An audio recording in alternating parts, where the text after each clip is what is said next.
Last step of the teardown is to get the wiring harness out of the frame.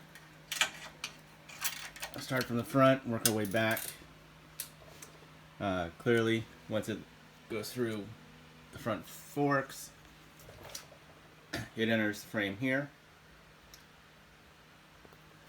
This is way too big for that, so we're going to be disconnecting it first here at the main connector, and then there are two of black and red and a solid black.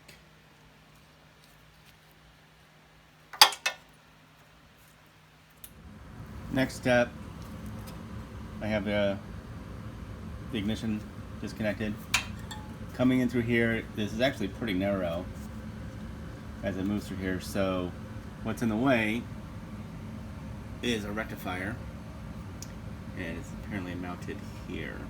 So I'm going to remove this, pull that down through the neck, and that should give me plenty of room to get the main harness through.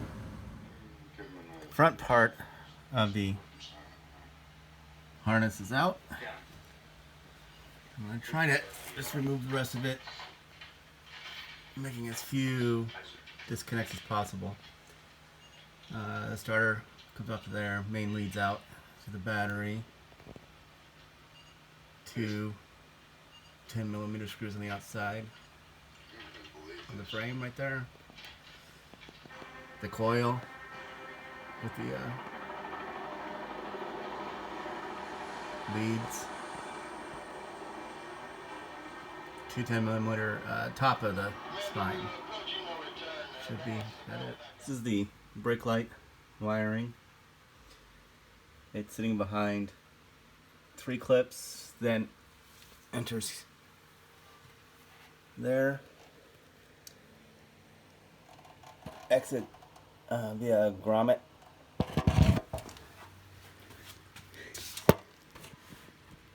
Here, and actually enters back into the there. There was a rubber grommet here.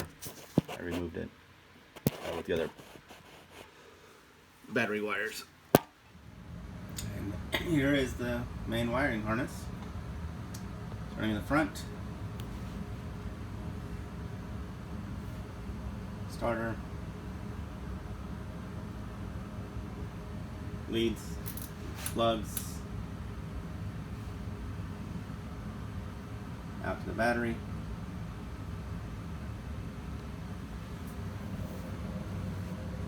Stop light.